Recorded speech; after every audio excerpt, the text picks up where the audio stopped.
Good morning and welcome to our devotions for today, Tuesday. I trust we all had a peaceful night and we are ready for the start of this brilliant new day.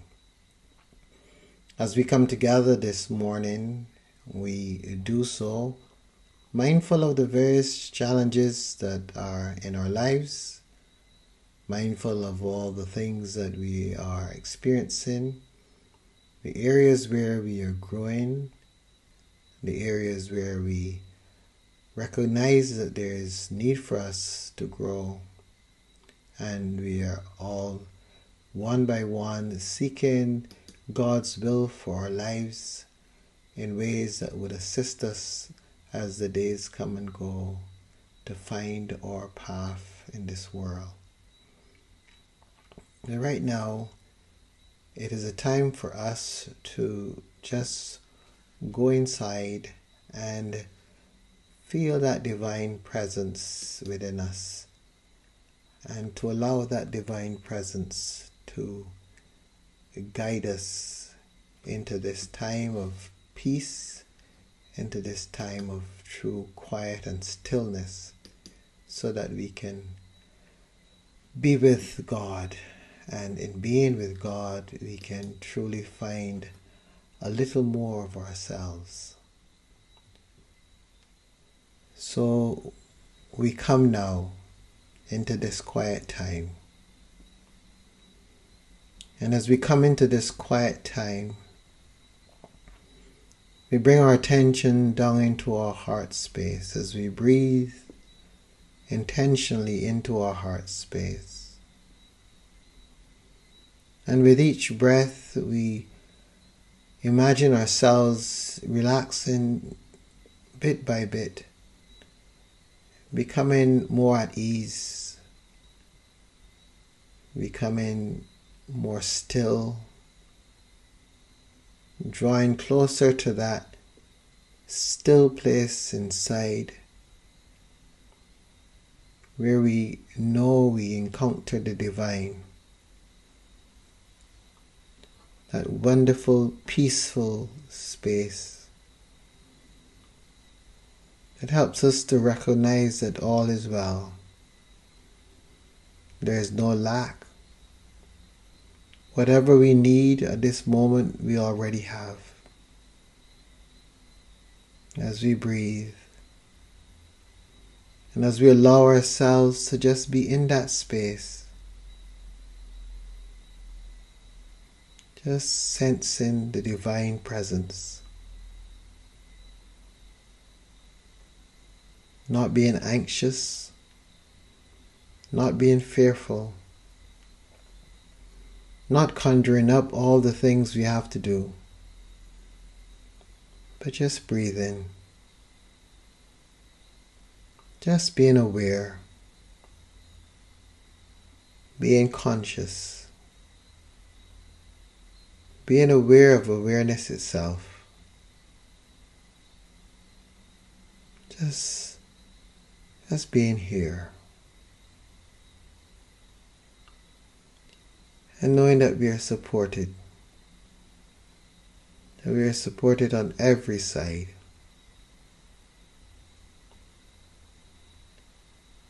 We are not alone.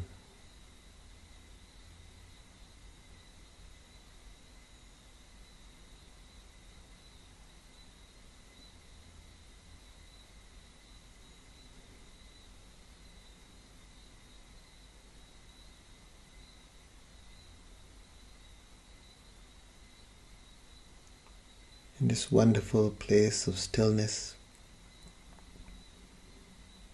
we express thanks to the Almighty for all that we are. For it is so important for us to be mindful of what we are. So much of our time is focused on what we have.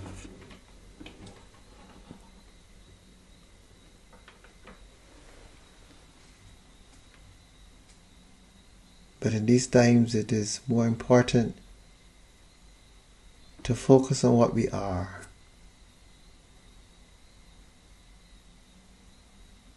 and who we are and whose we are.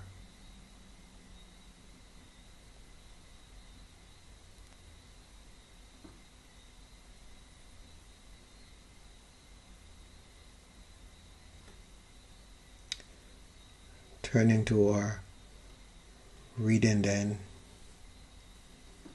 the Gospel according to Luke.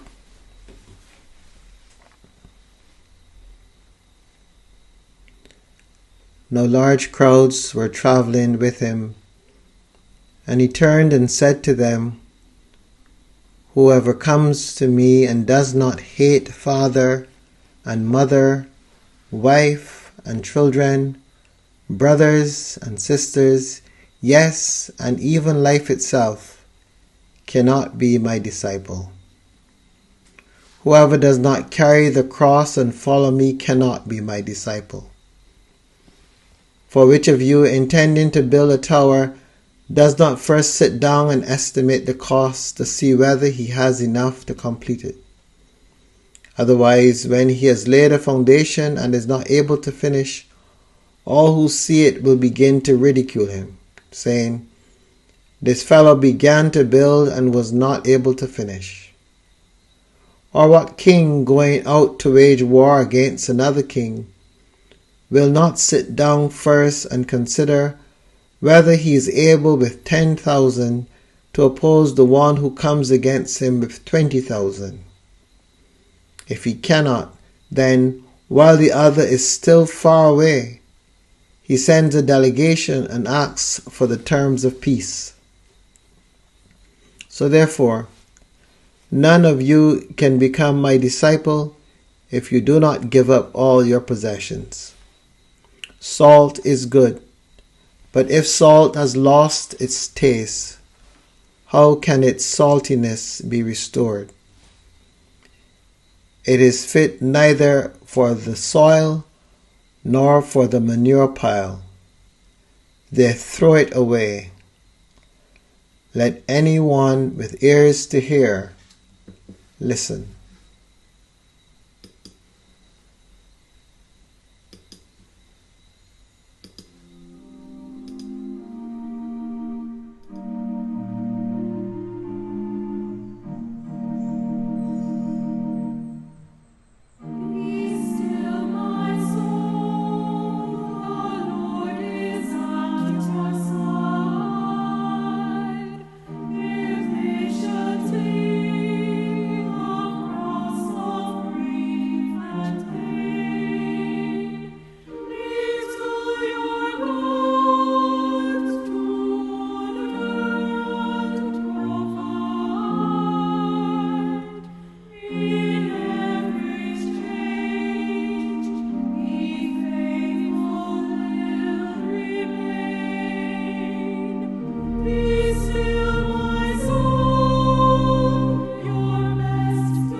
still, my soul.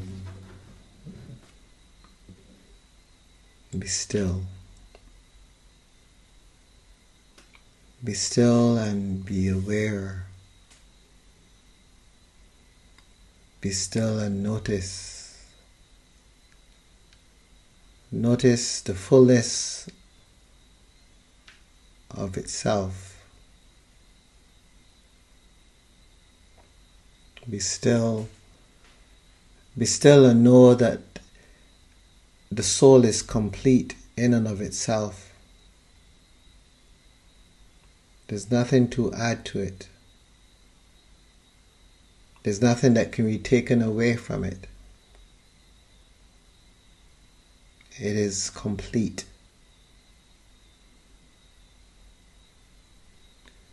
We understand this at moments of death when we realize that we haven't added anything to it. We leave even the body that we've used behind. Yet, as often as we see this, as others pass on, we fail to understand the message that Jesus offers. When he says, "Whoever comes to me and does not hate father and mother, wife and children, brothers and sisters, yes, and even life itself, cannot be my disciple." What Jesus is sharing with us in these words is that this discipleship, this example that he is offering that we are desirous of following, is an example that has no ties, that invests in nothing in this world, not even the ability to live in this world. And if one is able to be willing to give up that, then that takes care of it all. And so this is what we're speaking of when we speak of the costs of discipleship. Oftentimes it is made to seem like something that's full of tremendous suffering. And that may be a way of looking at it. But another way to look at this cost is in the idea of self-denial, of letting go, of releasing. And the things that we release, in reality, we don't really have them anyway. It's just an illusion that we have these things. Just like it is an illusion that we have this body. Because it is not ours. We can't take it anywhere with us. We can't take it back from whence we've come. It's oftentimes like a child who's gone to another friend's house to play. And the child discovers a toy that he likes. And when time to leave, the child wants to take the toy. And the one who's with the child is trying to help the child understand that you can't take it with you. But the child isn't able to hear this. He's throwing a tantrum because this is what he wants. And the parent is trying to say, it isn't yours. You can't take it with you. Let it go. And it almost comes to blows because you have to force or pry the toy out of the child's hand and hope that you don't break it and then have to replace it. And in a sense, this is what Jesus is saying to us. These things aren't yours. These things you can't take with you. But because you have this connection to them, you are consumed by them. And in being consumed by them, you are hindering your progress. You're hindering your ability to grow, to move beyond where you are. So Jesus says, if you want to follow me, you have to be like me. You have to recognize that none of these things define us. None of these things add to us. None of these things make us something other than who we are. We are enough. We are enough in this world. Without all of these things. So this course of discipleship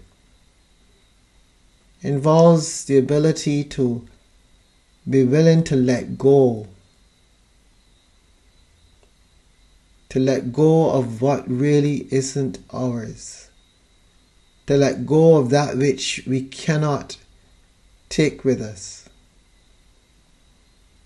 And to learn how to use that which is ours. That which is within us. Which, by the way, is so many times more powerful than the things we try to amass to ourselves. It is also like how we are in this technological age, where we are so impressed with gadgets and artificial intelligence, and we are amazed at it all. Yet, as much as we are doing this with this technology, science tells us that we barely use 1/10 of our brain power. But we are amazed at this artificial intelligence that we've put together. And so rather than discerning how we can use the other 9/10 of our brain matter to be able to see where that will take us as human beings, we develop these tools. A case in point, we've developed drones, and drones fly into places and they're able to spy to see what is taking place. But at the same time that we are so impressed with these drones that can do these things, other agencies have been using human beings in what was called remote viewing to stay where they are and to send their awareness thousands of miles away and to be able to look into a room and see what's going on.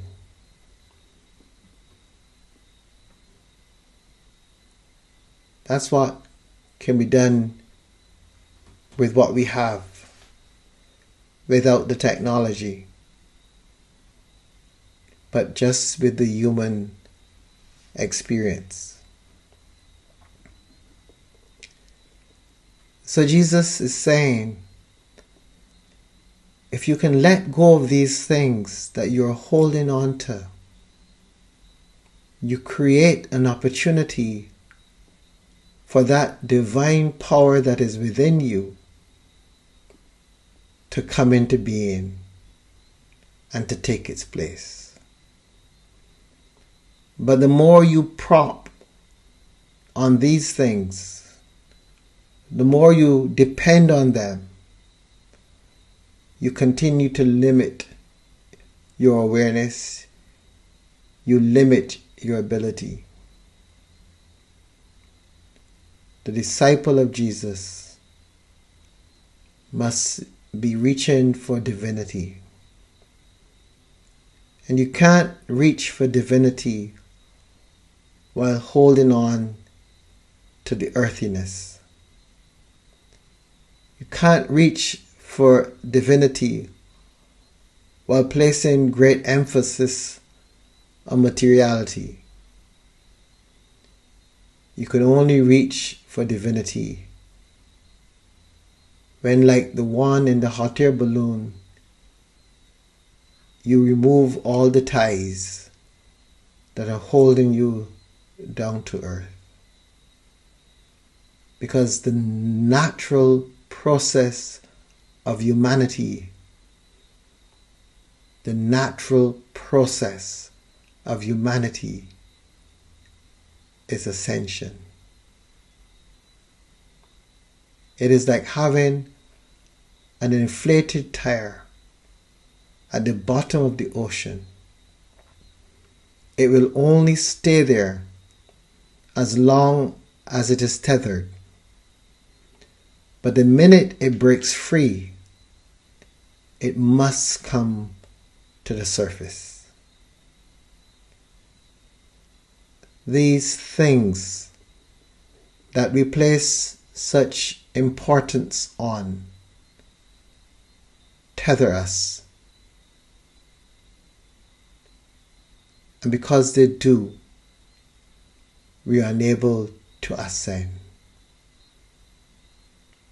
So the cost of discipleship is the willingness to release those things that we have placed value upon, which, when compared to what is prepared for us, in many ways don't come close. Nowhere near what we have, what God has in store for us.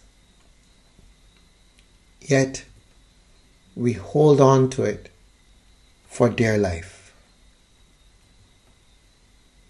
We must, with every fiber of our being, realize that there is so much more for us. And because there's so much more for us, we must be willing to release all in order to embrace the great gift that is ours.